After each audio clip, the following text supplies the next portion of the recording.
তুমি কাল হ্যাঁ ওই বিক্ষোভ করে আসার সঙ্গে সঙ্গে ভাঙছে।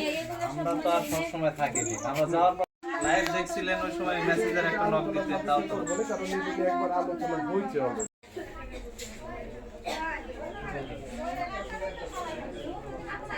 পরিস্থিতি পরিবেশ হ্যাঁ, অতগুলো লোক বাসা লাঠি থেকে কে ভয় আসবে, ইসলামের ভয় সবারই আছে।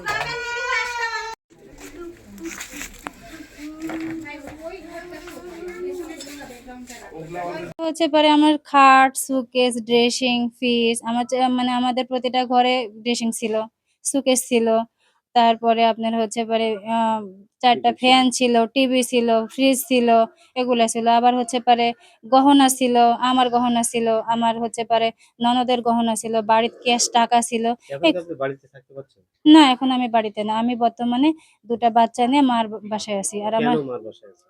আমার তো এখানে থাকার কোনো হচ্ছে পারে যুক্তি নাই, কিভাবে থাকবো? জানালা ভাঙা, দরজা ভাঙা। আর আমি তো এখন হচ্ছে পারে নিরাপত্তাহীন অবস্থায় আছি। 2টা বাচ্চা নিয়ে কি হলে আমি তো হুমকির পুলিশের মুখে আছি। ব্যবস্থা নিচ্ছেন? পুলিশের ব্যাপারে তো বললাম, তো পুলিশে গিয়েছিলাম আমি। আমি তদন্ত হচ্ছে পারে অফিসারের কাছে গিয়েছিলাম, কিন্তু কোনো সাড়া পাইনি। বলছে যে কোর্টে যান আপনারা, এখানে মানে কোনো কিছু হবে না। আপনাকে কি বলবো, বসার মুড়াটা পর্যন্ত নাই। আপনি তো দেখলেন সরজমিনে সবকিছু। রাজু সন্ত্রাসী, আপনাদের বক্তব্য মেনে নিলাম। সন্ত্রাসীর দেশের আইনে যা বিচার হবে হোক, আমরা সেটার পক্ষে আছি, আমরা মেনে নিব। কিন্তু আমরা তো সন্ত্রাসী না, রাজুর পরিবার তো দোষী না। তাইলে আপনারা বিক্ষোভ করলেন, আইন অনুযায়ী চললেন না কেন? আমাদের এই লুট করার কারণ কি? আমাদের এবার বিচার করে দেন। আপনার আইন কি বলে? আমরা বিচার চাচ্ছি। রাজুর 3টা, আমরা থানায় গেছিলাম পরপর 2বার, তদন্ত ওসির সাথে কথা হয়েছে।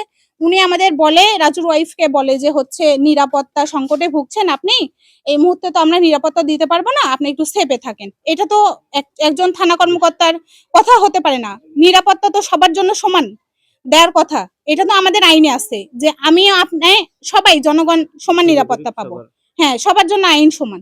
তাহলে আসামি পক্ষ কেন হচ্ছে নিরাপত্তা পাবে না, বা বাদী পক্ষই শুধু কেন পাবে? উনি ডাইরেক্ট বলতেছে যে আমরা তো এই মুহূর্তে মামলা নিতে পারবো না, আপনি কোর্টে যান, আর আপনার নিরাপত্তা নিয়েই তো সমস্যা, আমরা নিরাপত্তা দিতে পারবো না, আপনি নিরাপদে থাকেন। এটা তো একজন আইন কর্মকর্তার বক্তব্য হতে পারে না।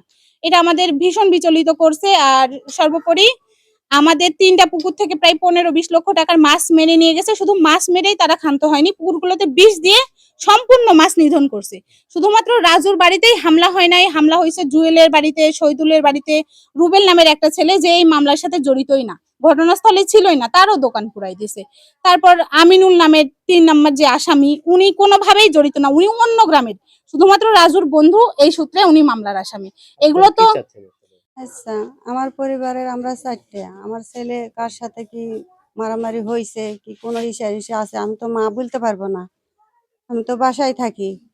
কিন্তু আমার এটা বাড়ি, আমার ছেলের বাড়ি লাইকো, সেই বাড়িতে আমার 2টা লাতিপুতি আছে। তারও আমি বাড়িতে থাকতে পারছি না, এ বাড়িতে কোনো থাকার পরিবেশই নাই, চুলা জ্বালতে পারছি না।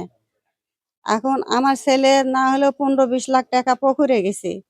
সোনা দানা, আমার মেয়ে কুমিল্লা থাকে ভাড়ার বাড়ি, এখানে আমার এই বাক্সাতে সোনা দেখা গেছিল। আমার হলো লাতিনের হলো চেন, টাকা পয়সা, আমার বিটি টাকা পয়সা, আমার ছেলের 2-3 লাখ টাকা আসলো, গরু কিনবো বলে রাখিছে, বয়ে বলছে আমার আম্মার অসুখ, আমার অসুখ, এখন গরু কিনেন না।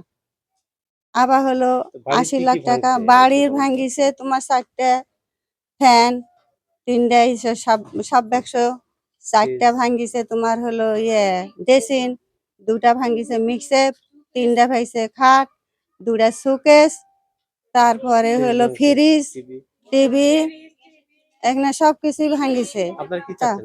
আমি চাচ্ছি আমার বাড়ি, আমি নিরাপদ চাচ্ছি, আমি বিচার চাই, উচিত বিচার চাই আমি। আপনার ছেলে যাও